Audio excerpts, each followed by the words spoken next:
শহীদ স্মরণে আপন মরণে রক্ত ঋণ শোধ করো। সবার আগে আপনারা আমাকে গ্যারেন্টি দিন, কেউ ইট মারবেন না, কেউ পাথর মারবেন না, কেউ গালাগাল দেবেন না। এই গ্যারেন্টি নিয়ে আজকের এই মিটিংয়ে একদিকে সংবিধান রচয়িতা কবিগুরু মহাত্মাজি নজরুল ইসলাম, অন্য কোনো ছবি নেই। আজকের এই ব্যানারটার জন্যে আমি সবার আগে যাকে কোটি কোটি সালাম জানাই তার নাম বাংলার প্রাক্তন মুখ্যমন্ত্রী মমতা বন্দ্যোপাধ্যায়। তার কারণ আপনি না থাকলে তৃণমূল কংগ্রেস এই চেহারা আজকে পেতে পারত না। ও লাভলি, দেখুন তো কারা বসে আছে, এদের প্রত্যেককে আপনারা চেনেন। মহামান্য মহানাগরিক থেকে শুরু করে মন্ত্রী ঋতব্রত, আখরুজ্জামান, বিপ্লব দা, আমাদের অরূপ রায়, সবাই বসে আছেন। কিন্তু এই জায়গায় যদি এখানে মমতা বন্দ্যোপাধ্যায় থাকতেন তাহলে এই যে শহীদদের পরিবারকে দেখছেন ওরা থাকতো পেছনে, আর সামনে চকচক করছে গাল, সানগ্লাসগুলো এরম ভাবে খুলে ঘোরাতে ঘোরাতে আসছে বাংলা চলচ্চিত্রের সেলিব্রিটিরা। সেলিব্রিটি ওপরে, শহীদ নিচে। শুনে রেখে দিন মমতা বন্দ্যোপাধ্যায়, আমার এই গলার আওয়াজ যদি আপনার কাছে পৌঁছয়, আপনাকে সেলিব্রিটি বাংলার মুখ্যমন্ত্রী অভিষেক বানায়নি, আপনাকে বাংলার মুখ্যমন্ত্রী কোন সেলিব্রিটি বানায়নি। যারা বানিয়েছে এই হাজার হাজার লাখ লাখ তৃণমূল যুব কংগ্রেসের কর্মীরা আপনাকে বাংলা সেলিব্রিটি বানিয়েছেন। আপনার লজ্জা করলো না?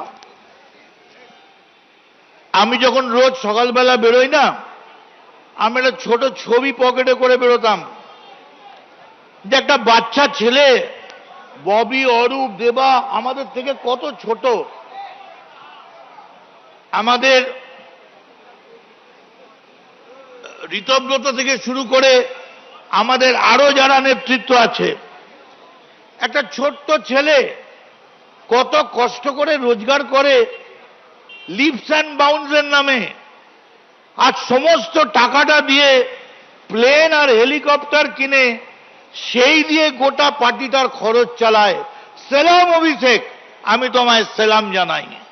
কিন্তু যেদিন খবরের কাগজে দেখলাম অরূপ বিশ্বাস গিয়ে তালা চাবিটা মেরে দিয়েছে, সেদিন জানতে পারলাম ওই টাকাটা অভিষেকের পিতৃদেবের ছিল না, ওটা তৃণমূল কংগ্রেসের টাকা ছিল। যে তৃণমূল কংগ্রেসের কর্মীরা রাস্তায় হেঁটে, পায়ে হেঁটে মিছিল করে, লজ্জা লাগে না?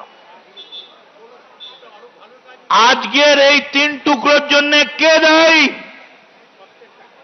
যদি হিম্মত থাকে মমতা বন্দ্যোপাধ্যায়, আপনি হেঁটে আসুন, একটা ডিমও পড়বে না। আপনি হেঁটে আসুন, আমরা আমাদের এই গলার উত্তরীয় আপনার পায়ের তলায় পেতে দেব। আমাদের গলার উত্তরীয় আপনি মারিয়ে নিয়ে আসবেন, খালি বলবেন হ্যাঁ আমার ভুল হয়েছিল, আমি গান্ধারীর মতো পুত্র স্নেহে অন্ধ ছিলাম, আমার অন্যায় হয়েছিল। কেউ ডিম মারবে না। আপনি একবারও ভাবলেন না দলটার কথা? সেই দিনটার কথা একবারও ভাবলেন না? আমি আজকে আসছিলাম ডিএল খান রোড দিয়ে, কোথায় আমার 71-এর অফিস, কোথায় আমার জলের শিবির? কোথাও কিচ্ছু নেই। আমি তাই আপনাদের কাছে বলি, খোলাখুলি শুনে রেখে দিন, আমি অন্য কাউকে নয়, মমতা বন্দ্যোপাধ্যায়কে বলছি, অভিষেক 1 ঘন্টা টাইম দিয়েছে, আপনাকে আমরা 1 মাস টাইম দিচ্ছি। আপনি অভিষেকের হাত ছেড়ে দিয়ে তৃণমূল কংগ্রেসের এই যে তৃণমূলের ছেলেরা আছে তাদের হাত ধরুন। আপনার পার্টিটা তৃণমূলের পার্টি, ওটা অভিষেকের পার্টি নয়। কিসের জন্যে? কিসের জন্যে? অভিষেক আমিন ব্যক্তিগতভাবে শুনে রেখে দিন, আমি, ববি, দেবা, অরূপ, চন্দ্রিমাদি, আমরা যারা সাউথের লোক সব এখানে ছিলাম। শক্তিদা এই স্পটে দাঁড়িয়েছিলাম। এই সেই গান্ধী মূর্তি 1993 সালের 21শে জুলাই। মমতা বন্দ্যোপাধ্যায়ের বাড়ি আমি সকাল 8টায় গিয়েছিলাম। কেন গিয়েছিলাম বলতে পারবো না, ওটা মন্ত্রগুপ্তির শপথ আছে। আমরা ভদ্রলোকের ছেলে, হাত দিয়ে কাটলে কালো রক্ত নয় লাল রক্ত বেরোবে, জামাটার রং হয়তো কালো। হঠাৎ এখানে বক্তৃতা করতে এসেছি, দেখছি হাজার হাজার লক্ষ লক্ষ লোক। ওই মোড় থেকে ছাড়িয়ে পুলিশ এসে বলছে কত লোক হতে পারে? আমরা বললাম 1 লাখ 1.5 লাখ মিনিমাম এখানে হতে পারে। তাহলে দাঁড়াবে কোথায়? হঠাৎ দেখলাম 2টো মাইক, ব্যাটারি মাইক, ইচ্ছে করে কে চোঙাটা কেটে দিল। আমি ছিলাম, শোভনদা ছিল, আমরা সবাই ছিলাম, জাভেদদা ছিল, আমাদের সাউথের সবাই ছিলাম আমরা। তার কারণ এটা সাউথের স্পট ছিল। আর গোবিন্দ নস্কর, পঙ্কজ ব্যানার্জি, মিনতি অধিকারী, আমি ইশারা করছি পঙ্কজদাকে, পঙ্কজদা আর এগোবেন না, এখানে কোনো ব্যারিয়ার নেই, এখানে কোনো মঞ্চ নেই। পঙ্কজদা আবেগে উন্মত্ততায় পাগলের মতো হেঁটে যাচ্ছে। হঠাৎ একটা বেয়নেট দিয়ে মারলো, পঙ্কজদার এখান থেকে ফালা ফালা হয়ে লুটিয়ে পড়ল পশ্চিমবঙ্গের বিরোধী দলনেতা পঙ্কজ ব্যানার্জি। তারপর মমতা বন্দ্যোপাধ্যায় এলেন, আর কিছুক্ষণের মধ্যেই রটে গেল। 5 লক্ষ লোক নিয়ে মমতা বন্দ্যোপাধ্যায় জ্যোতিবাবুকে টেনে হিঁচড়ে রাইটার্স থেকে বার করে, তৎকালীন যুব কংগ্রেস তারা নাকি রাইটার্স দখল করেছেন। ছড়িয়ে পড়ল গুলি, চারিপাশে গুলি। না, যেটা মিথ্যে সেটা মিথ্যে। কিন্তু আজকে দাঁড়িয়ে আমার বলতে কোনো আপত্তি নেই, এমন অবস্থায় গিয়েছিল পশ্চিমবঙ্গ। ববি, অরূপরা আমার সঙ্গে একমত হবে, যদি মমতা বন্দ্যোপাধ্যায় মনে করতেন টেনে নামাবো জ্যোতিবাবুকে, জ্যোতিবাবুর বাইরে পালাবার কোনো জায়গা ছিল না, টেনেই নামিয়ে দেওয়া যেত 2001 1996 সালে।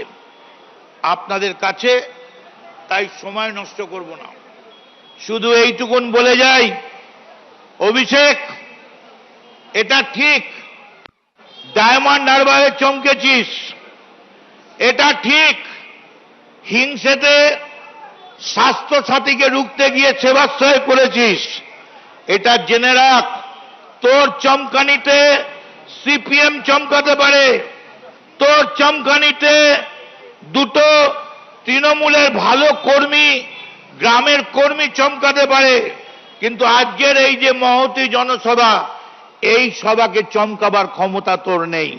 তাই এই মঞ্চ থেকে ও 1 ঘন্টা সময় দিয়েছে, আমি 2 ঘন্টা সময় দিয়ে গেলাম। 2 ঘন্টার মধ্যে তুই এসে এই জনসভায় এসে বল আমি আমার অন্যায় স্বীকার করছি, আমার ভুল স্বীকার করছি, আমার জন্যে এই গোটা পার্টিটা শেষ হয়ে গেছে, আমি আমার এই পাপ থেকে মুক্ত হতে চাই। প্রকাশ্য সমাবেশে আমি ক্ষমা চেয়ে বলছি আমায় ক্ষমা করো। আর মনে রাখবেন এটা শহীদদের বেদি, এটা পাগলুর বেদি নয়, এটা কলকাতার রসগোল্লার বেদি নয়। তাই আপনাদের সকলকে নমস্কার জানিয়ে 5 মিনিট সময় বেঁধে দিয়েছে, সেটা 7.5 মিনিট হয়ে গেছে। অতএব আর কিছু করার নেই, পেছন থেকে খোঁচা আসছে, চন্দ্রিমাদি স্লিপ নিয়ে দাঁড়িয়ে গেছে। তাই সবার আগে আপনাদের কাছে শুধু বলবো, আমরা কারা? আরে বলুন, আমরা কারা? তৃণমূল আমরা কারা? তৃণমূল লড়ছে কারা? তৃণমূল লড়বে কারা? তৃণমূল যাচ্ছে কারা? তৃণমূল মেয়র রোডে, তৃণমূল কলকাতাতে, তৃণমূল সারা বাংলায় তৃণমূল বন্দে মাতরম, বন্দে মাতরম। জয় বাংলা, জয় বাংলা, জয় বাংলা, জয় হিন্দ।